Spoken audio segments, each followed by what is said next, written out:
Caswell has been a speaker here. I think this is his third time, but it may have been his fourth time. But I quote him all the time, and his presentations are always so thought-provoking and so interesting. I'm not gonna give away any of his material.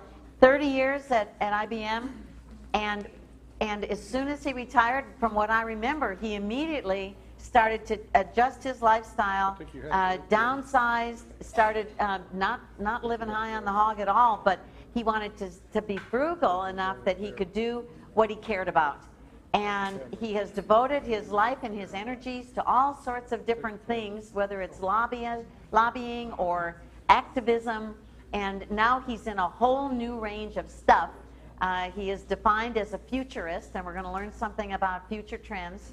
But let's unlock him and see what's inside. Wayne Caswell, give him a big hand, everybody. So I have been here a couple of times as a job seeker through my progress, and I've been here a couple of times speaking. So this is my third time. When Kathy asked me to come out and speak again, and I'm thinking of what sort of topic, what kind of message can I deliver? Especially since I'm not gainfully employed, which means I'm not pulling in a salary. It doesn't mean I'm not busy doing a lot of stuff. And so what I'm going to talk with you about today as we get this up is I'm going to talk to you about purpose. And I'm going to share with you my journey and my journey in seeking purpose. And as we do that, in our own lives, it may be purpose in finding your next job. And that purpose right now might be putting food on the table for your family. But there's purpose in your life. And ideally, the ideal would be combine your personal purpose with your career purpose. And so I've been fortunate enough to do that. And so we're going to, that's basically what I'm going to be talking about today, using myself as example. The meaning of life is to find your gift. The purpose is to give it away. So that was basically a slide to have there while everybody mingles around, but this is really my cover slide. Choosing why you live, not just how you live. And several different books that have helped me in my journey are shown here. The one on the left, three of these are by local authors. The one on the left, Mini Trend, is by a guy who founded Technology Futures, a market research firm, John Vanston. I had done consulting for his firm. And when I was looking for my next big thing in life, his book had a profound impact. I'll talk to the book a little bit later. Let me back up. The next book, Conscious Capitalism, is by John Mackey, one of the CEOs at Whole Foods. And I don't know if anybody has read any of these books or have seen them, but he's all about businesses with purpose. And respect for employees, respect for the community and the customers and stuff. The next one over is The One Thing, and this is by one of the founders of Keller Williams, Gary Keller. And this is a great time management book. It was aimed initially at realtors, but it works for anybody, and it's looking at your whole life. What is the one thing that's important to you to accomplish in your life? What's the one thing that's important in your career? And if you're seeking your next career, what's the one thing that is most important in your job search or what you're going to be looking for and that sort of thing? But then through that whole process, what's the thing that I should be working on this week or today? What should I be working on right now? We have lots of options, But what's the most important, what's the most meaningful thing to focus on? And then the last one is by Ariana Huffington, her book, Thrive. And I'll speak to her in a little bit as well. But through my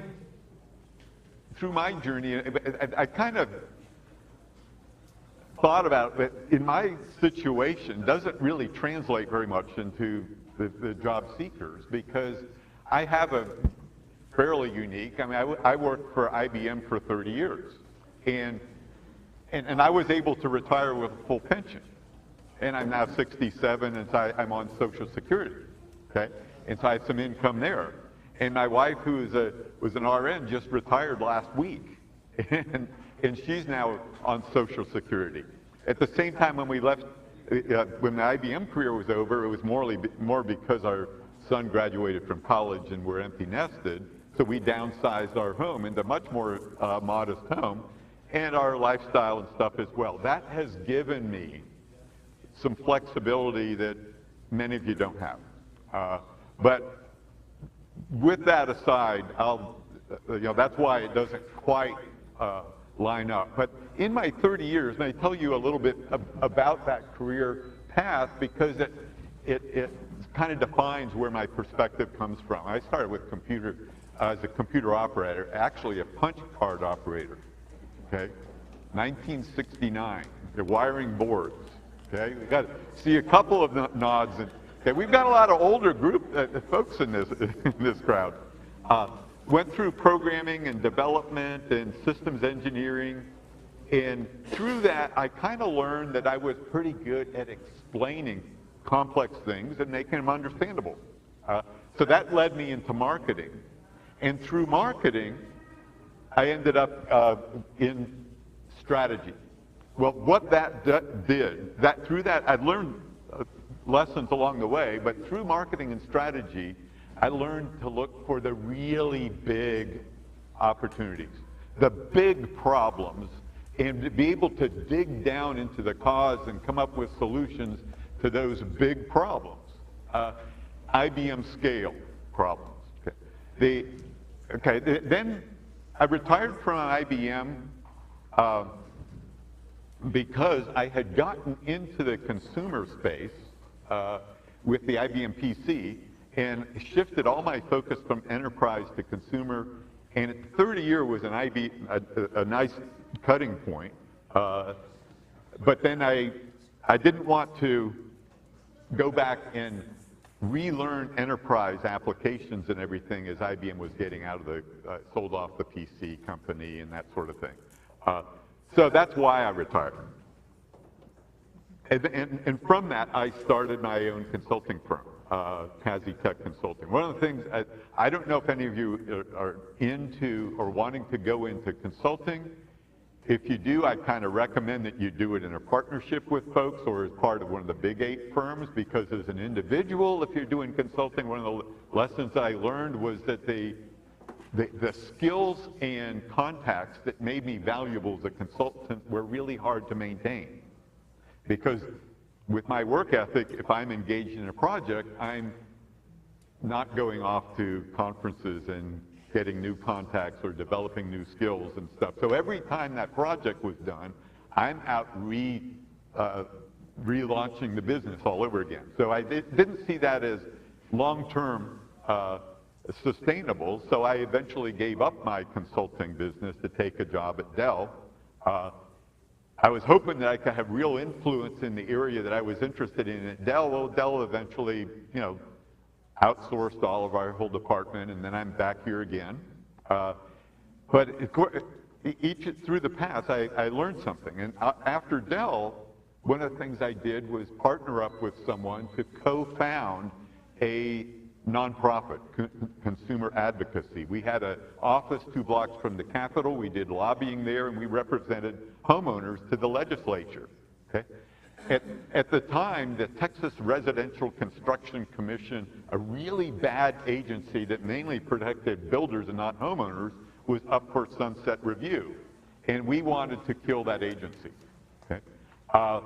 With no financial help, but with coordinating testimony from dozens of homeowners around the state, and by having good strategy and good PR, we were able to take on the second most powerful lobbying bloc in the state, the Texas Department of the Home Builders, okay? And we won. We got some new consumer protection laws passed. Now homes that are built on expansive clay soil have to have engineered foundations so that you don't have the foundations crack and stuff. Thank you. And we got the TRCC abolished, that agency. This is the first time ever that a state agency has been abolished. Okay. But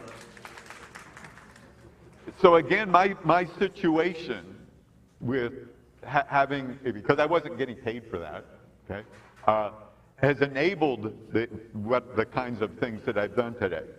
But then after that, I'm looking at, okay, what is going to be my next big thing? And that's when I got involved with that book. And I read John's book, Mini Trends, and what he talked about is looking not just at the trends and where things are going, but at the less noticed trends, but more important than that is the overlap of trends. And as a futurist, what I was looking for, okay, yeah, I'm interested in trends, but I wanted something that mapped to what my skill sets were and what my interests were. And of course, I wanted something that was going to be increasingly important. And then with my IBM look for the big problem thing, I ended up settling on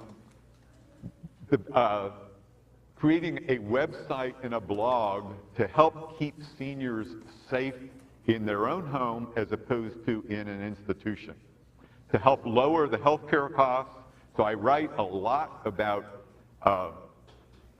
this is a picture of the website, and you can see the URL there. And so I write a lot about health reform, the future of healthcare.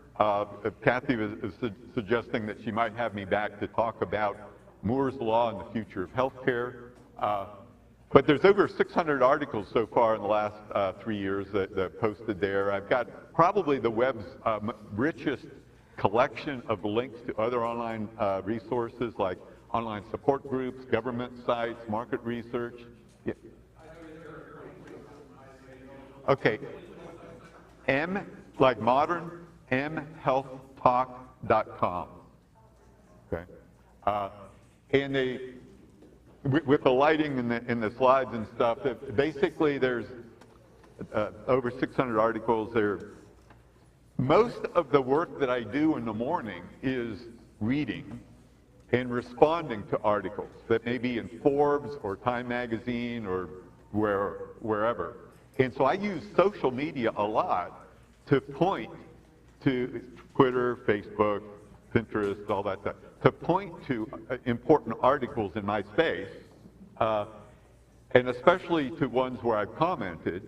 And when I comment, I often include a link to an article on my site that adds additional perspective to the conversation.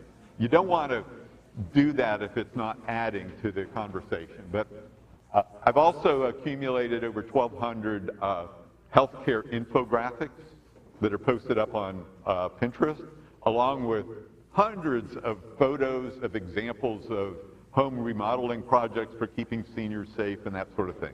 So that's what Modern Health Talk is. Now, through that journey, and keeping track of this particular article, which turned into a presentation, which is what Kathy was talking about possibly bringing back here. You can let her know if you're interested in this. It's taking my tech perspective and looking at Moore's Law, the accelerating pace of tech innovation, and how that is allowing medical devices to get cheaper and smaller and more accurate and easier to use, which is allowing many medical functions to move down market from physician to nurse to technician to consumer themselves. And what is that going to do to the health industry? What is it doing to the care delivery model that already is moving away from a fee-for-service, an incentive to view patients as paying customers, and to treat symptoms so that they keep coming back, paying. Okay? In our nation, we spend twice as much as other nations on healthcare. We spend over $3 trillion a year, but we live sicker and die younger. And it's that sort of problem that I've sort of immersed myself in. Well, one of the things related to the health, besides that they want to keep people safe in their own home as they age, has to do with sleep. So a couple years ago, I ended up connecting up with a friend who's a PhD in human biology and has a company called Intelligent Sleep. And from the little icons in the logo in the top left, that they have products for the body, mind, health, and home. Okay, that's what those 4 logos are. For the body, that's things like we have a very specialized mattress and pillow and seat cushions that don't use foam, because foam, any petroleum-based foam, deteriorates over time, and as it does, it off-gases toxic materials. Foam mattresses have to have fire retardants, again, toxic materials. Ours is not toxic. It uses a gel, a vegetable oil-based gel that with columns that buckle under your weight, which is how we keep spinal alignment and eliminate pressure sores and things like that. Ours is the world's best sleep wellness mattress. So what we've focused on is creating sleep wellness. And the products for the home include things like lighting and aromatherapy and air quality. We have products for health, which are nutritional supplements that help people to sleep. And so one of the reasons that we're even in business doing that is because of what I'm going to show here. Is most sleep experts say that adults need about 7 to 9 hours sleep, but 60% of them get less than 7 hours sleep. A third get less than 6 hours sleep. What does one night worth of 6 hours sleep do to you? For one, you have bags under the eyes. It makes us look kind of sad. It improves our appearance. It improves how people look at us. It gives us more energy if we get good sleep versus not. If we're sleepy, we're hungry. Okay? We're looking for food that gives us energy. High carb food. Okay? It leads to weight increase and things like that. It affects our attention, alertness and attention and reaction time. More car accidents if we're not sleeping. Affects our immune system, more likely to catch cold and all sorts of other health conditions. It affects our memory and focus and creativity and decision making, all those things that are important for getting a job but advancing through a career as well. So sleep is incredibly important. And it affects our brain. We actually lose brain cells if we're not getting good sleep. If we don't sleep for extended periods of time, like if we're only getting 5 or 6 hours sleep continuously, that leads to 48% increase in heart disease, 20-some% increase in breast cancer, threefold increase in the risk of a stroke. But obesity, diabetes, they're all related, even Alzheimer's and early death. But it's all because we're not sleeping well. And now I'm kind of a home automation, smart home lighting guy and stuff, so I'm focused a lot on lights and how lights affect sleep and how sleep affects health. And anyway, that would be a potential topic that we could go into later on. But the real thing I wanted to talk about is the why. It's because the CDC has already noticed this tremendous impact on health and safety and performance. That's kids at school, us at work, and athletic performance. such that they have labeled sleep deficiency a public health epidemic. Okay? So, again, if my situation enabled this purpose, my vision expands it. Okay? I added the word population next to sleep wellness. Because now we have a little sleep wellness center, Intelligent Sleep, now off of Burnett Road. It's a small space. We've been open for less than a year. We're already in the black, but our plans are much bigger than what we are. What we're focused on now is how can we extend this concept of sleep wellness through the whole population. Now, the positioning of our company, Intelligent Sleep, is kind of between traditional mattress sales and sleep medicine. Okay? This $32 billion market apparently is not working with so many people not sleeping well. The sleep medicine includes the prescription drugs and those overnight sleep studies, mostly about breathing and CPAP machines and stuff. We don't do that because we're not physicians, but we do all the stuff in the middle. We do, for people who, if it's an entrepreneur, they oftentimes just can't turn it off at night. Insomnia, their brains are so active. Your brains may be active as a job seeker because you're worried about stuff. Or maybe you have an interview coming up tomorrow and you're worried about the interview. A lot of what we do is to help people de-stress, help people learn how to get over those worries, learn how to sleep. And so cognitive behavioral therapy for insomnia is a program, but we also have a rest spa. Okay. A rest spa. We do vibration, light, and sound therapies. We do body work. We have a master masseuse that does deep tissue fascia massage. A lot of those things are, so you pay per session, but many people sign up for a whole series, like a 4-week or even a 4-month program. So anyway, that's what we do, but the why is the important part.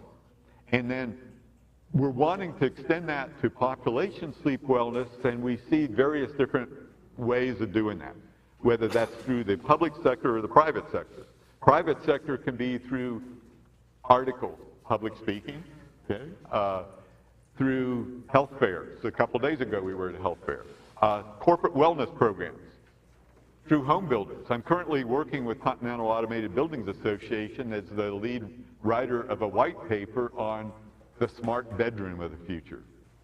What we want to do is encourage builders to design homes in a specific way and include technologies in those homes that help people sleep, but then also help the builder convey to the public the importance of sleep and why their home makes you healthier and more productive at work. Okay. In the public sector, it's things like delaying high school start times. Okay. It's getting the Surgeon General and to focus on public awareness programs like we had for smoking cessation, alcoholism, drug abuse, the food pyramid, things like that. There are a lot of things that a government can do to encourage behavior change through a population. In high school and even middle school, including sleep as part of health class, because sleep is one of the pillars of health that also includes exercise and nutrition. That also needs to go into medical school, because today physicians, they learn how to diagnose illness and treat symptoms, but they learn very little about how to prevent. They don't learn about nutrition, exercise, and sleep in medical school, except maybe an hour or two credit hour. Funding research. There's a lot of areas that the public can focus on. So as we move from sleep wellness now I've invested in this company some small amount, of course investing a lot of time. I'm not yet pulling in a salary. One reason I'm doing that, well, of course, is the altruistic, because I want to help lots of people, and I'm able to. but also I see a huge business opportunity. And I kind of have to talk about profit when we talk to investors, because in order to get to where we need to get to, we have to get investors, and for them it's got to be about profit. And so I often compare what we think the sleep industry is going to be. We're building a sleep wellness industry that does not exist today. And we're comparing that with the fitness industry that didn't exist in 1972 until Dr. Kenneth Cooper from the Cooper Clinic up in Dallas coined the term aerobics and tied aerobics to heart health. Now, at the time, the medical research on aerobic exercise was in, but the awareness, the public awareness was not. And it took 30 years for the fitness industry to get to where it is now. But it all started with public awareness. And so back then, in the early 70s, UT didn't have a strength program. Okay? There were no fitness clubs. There were gyms, and those were all about pumping iron and building up and stuff. But we didn't have the running craze and stuff. So today, we have all of that. We have thousands of health clubs. We have millions of members paying over $400 a year in membership. And then you have clothes and apparel and personal trainers and all those kinds of things that lead to fitness today being over a $100 billion industry. So we think that sleep wellness could be a $100 billion industry because the impact is in trillions of dollars. Okay? Think of the healthcare costs and the percentages for each of these risks. And as I calculated, that comes out to over $1 trillion per year benefit just in healthcare. Then think of the effect that good sleep can have in your performance at work. Corporate wellness programs, they're doing that because they want to improve attendance and health of the employees, but also their productivity. They know that alertness, attention, creativity, decision-making, focus, all of that helps them, their bottom line. So that's what we convey to the people who are interested in the money side. What I was conveying is what my purpose was. And whatever it is, and I come from that IBM focus, looking for the really big problem. It can be a much more narrow focus of what your passion is. But find your passion, see if you can put that into your space. And Kathy, you had a question? I have a comment. Okay. The Fitbit measures not only your exercise and your caloric expending and all that, but it registers your sleep, your deep sleep. Yes. And so those folks recognize the... Yes, within the sleep space, a lot of things like Fitbit and all of the wearables and sensor devices, they're all new. I'm like, Fitbit wasn't here 2 years ago. 3 years ago, the kinds of articles that you would see on sleep were about new moms not being able to sleep because of their infant and things like that. Today we have sleep and stress, sleep and poverty, sleep and light, sleep and all these health conditions. And articles are just growing like mad. So public awareness is growing, which is one of the reasons why we see a huge opportunity focused here, and people like Fitbit are already jumping on that. But Fitbit and those kinds of things basically use an accelerometer to measure motion. Okay. Ideally, if you want to know what stages of sleep you're in and do a better job, you're going to measure a combination of have a combination of sensors. You're going to measure motion and pulse and heart rate variability and breathing rates and body temperature, and then you can put all that into algorithms and you really know. And that's the area that we're focused on. You had a question? Comment? Oh, nap rooms and nap time. Good point, and it reminds me to get back to that Arianna Huffington book, Thrive. Now, corporate wellness programs, Arianna has been at the front end of that, and that we're looking for corporate type CEOs that can lead a tops-down programs within their company. Ariana, a couple years ago, being as driven as she was, as the head of Huffington Post, she collapsed in her home office. On the way down, she hit the side of her head, she broke her cheek on the corner of the desk, and she was knocked out. She was found a couple hours later lying in a pool of blood. She almost died. And that was a big wake-up call to her. She looked at her life. She looked at the importance of managing sleep and stress. And she, in her book, Thrive, has a subtitle that's talking about the third metric of success, that it's more than just power and money.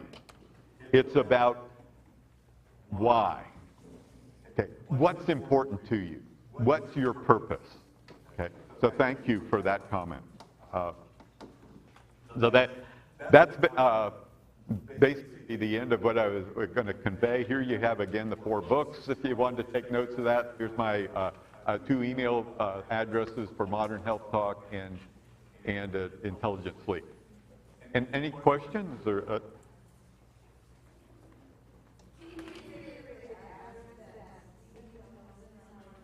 Okay, it's at 7415 Burnett.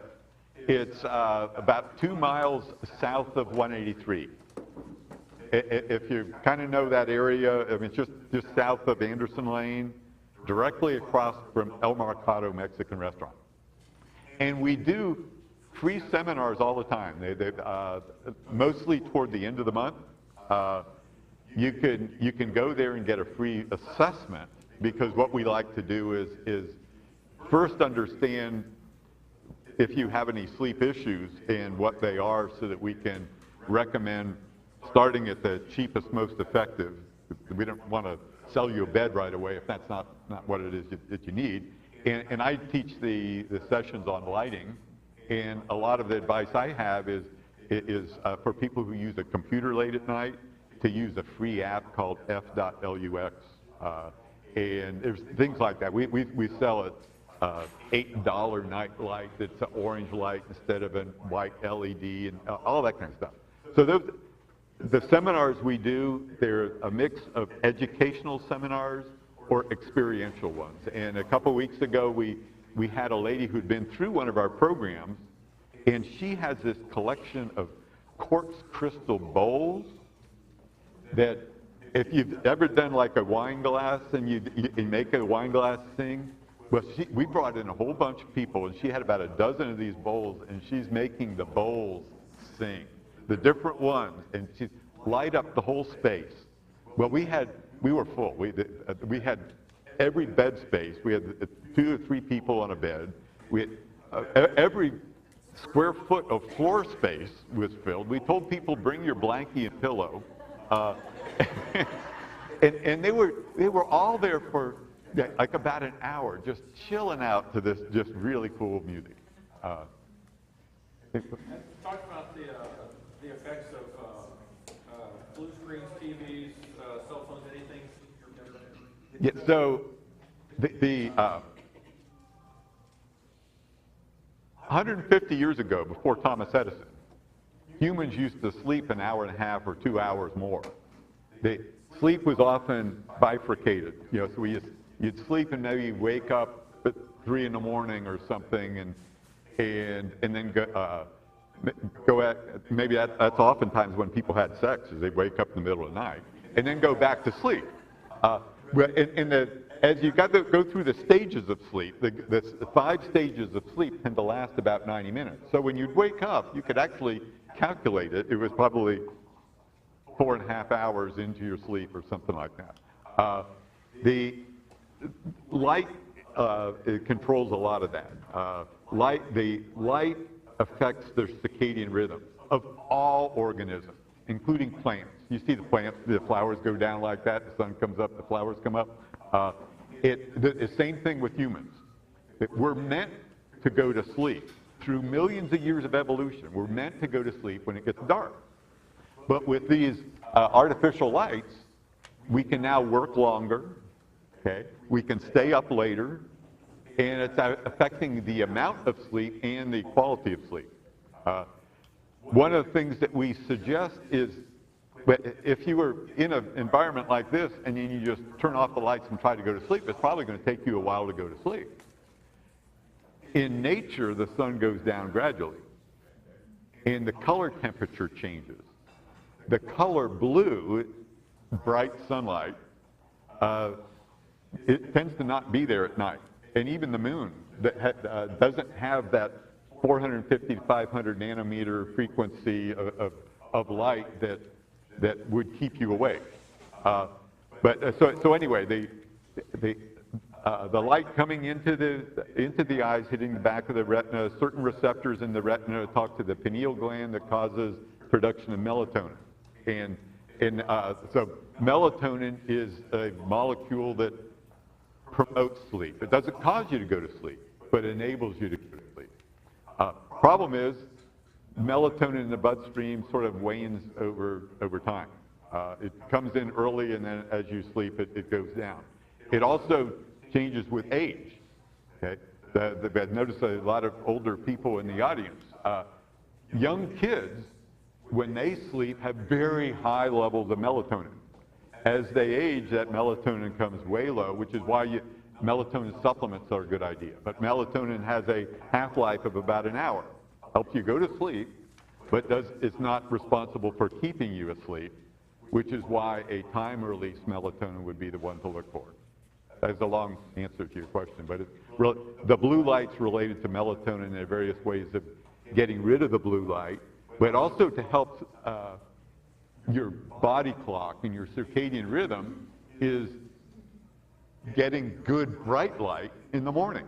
Now that can be free. You go outside and you exercise, and the first thing you get up, you're in the sun. That's the best.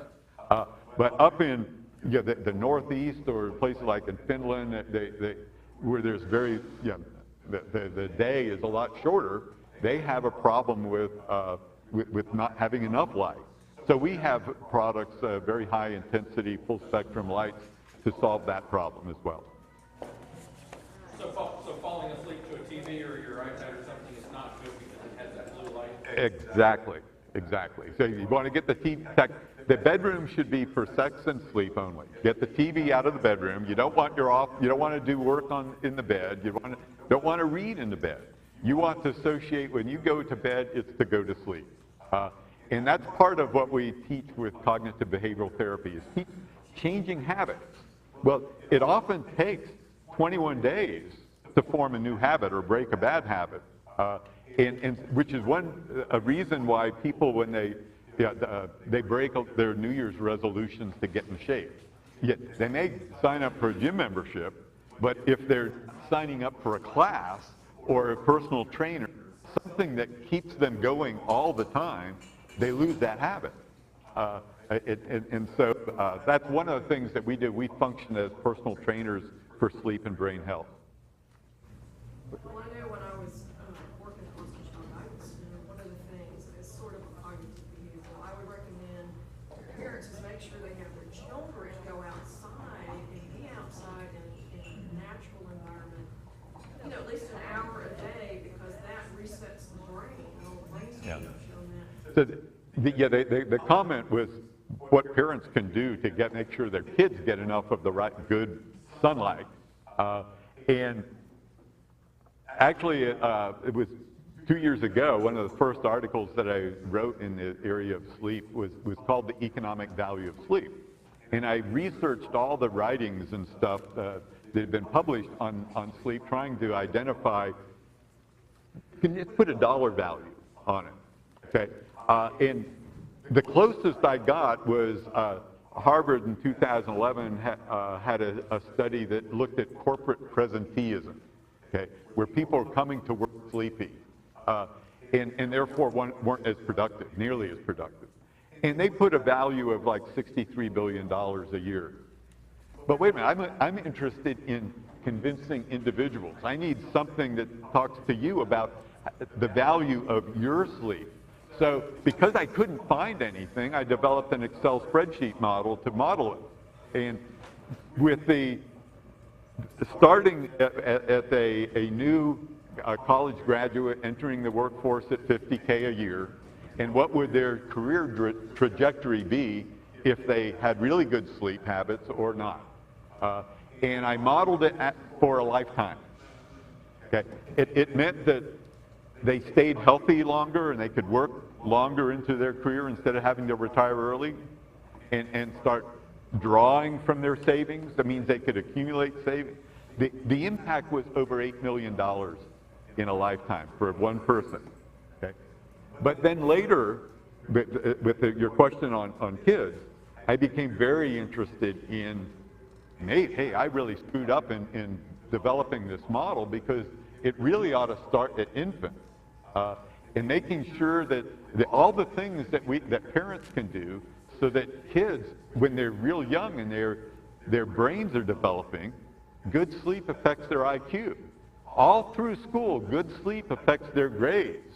Good sleep affects what college they get into, whether they get a scholarship, whether it saves money for the parents or not. Okay? It affects what career options are even open to them and what their starting salary is going to be, and then is when it starts that model that I developed before.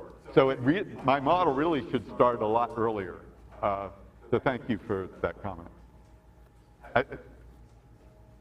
But, yes. Sleep debt. Yes. Yes.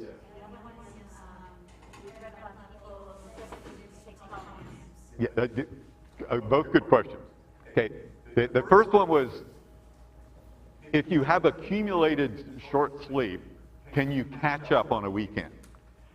The good news is you can catch up. The bad news is you tend to have more debt that's accumulated than the time to catch up with it. Okay, so if you're sleeping less than 6 hours every day for the 5-day work week, then you're probably not going to sleep 12 hours a day on weekends. It's hard to catch up. The second one was about naps. Naps can be timed. Now, you don't want to take naps late in the day because that can affect going to sleep. But I mean, look at taking a siesta. You know, there's certain countries they value naps. But think of that 90-minute cycle and going through the stages in a deep sleep. And you don't want to wake up in deep sleep because then you're going to feel groggy. So a power nap would be, let's say, 15 to 20 minutes, and that'll help you wake up kind of refreshed.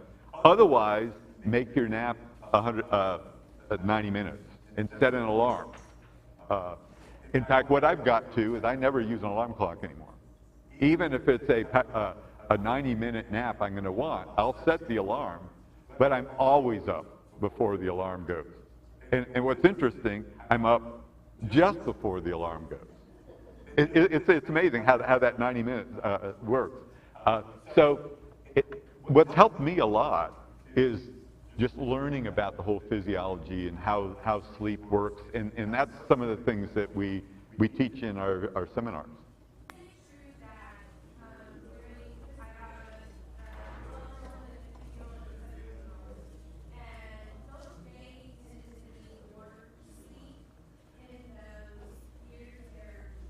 Okay, so the National Sleep Foundation and the CDC publish tables of how much sleep you need by age. Of course, infants need like 12 hours sleep. Toddlers maybe 10 to, adults need 7 to 9 hours sleep. Adolescents in high school and college need like 8 to 10 hours sleep.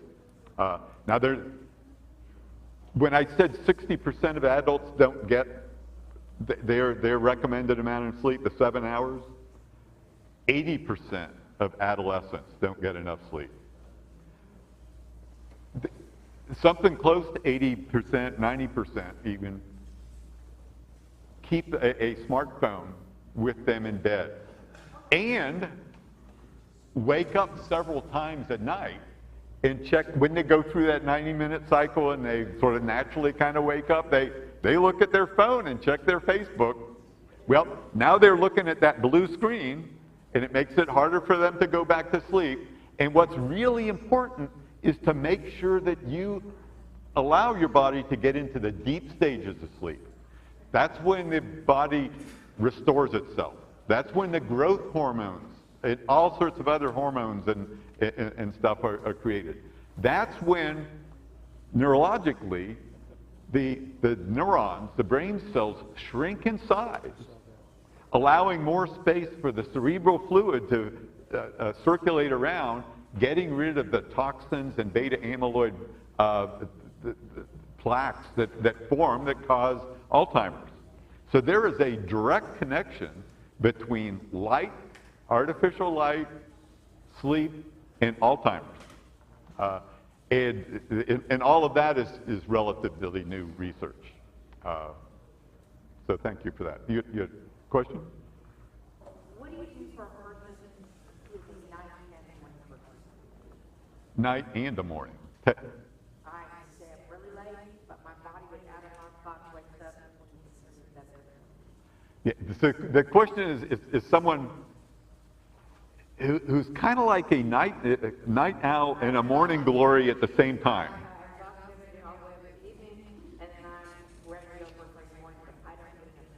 Yeah, that's usually is the.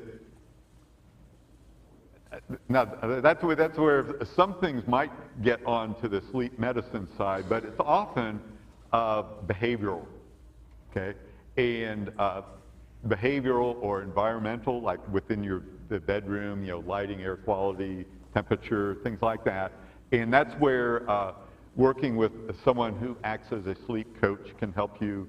That's why we do cognitive behavioral therapy for insomnia. One reason that people tend to wake up and not be able to get back to sleep is when their brains are just going too much. But remember that 150 years ago, people slept in segments. Okay, and so it was okay to wake up and go do something. It was okay to read, okay to get up and write down all the things that you want to do the next day so you don't forget them because you thought of them while you were sleeping, okay? And then you can go back to sleep again. And there was a...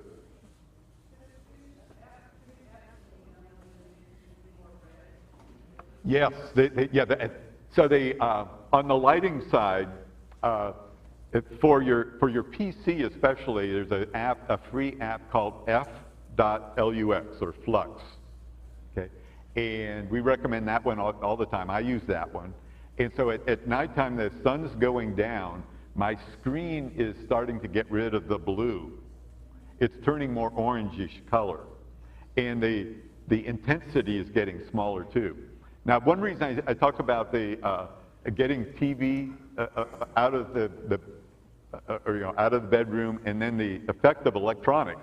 Well, a cell phone or tablet is much more impactful than a television is because a TV is that far away, and think of the angle as it's coming into your eye and how much of the retina it actually lights up versus a phone or a tablet that is much smaller screen, a brighter bluish backlit screen, but it's closer, and the angle and how many of the sensors and stuff at the back of the retina, it lights up a lot more of them. So this is more impactful than a television is.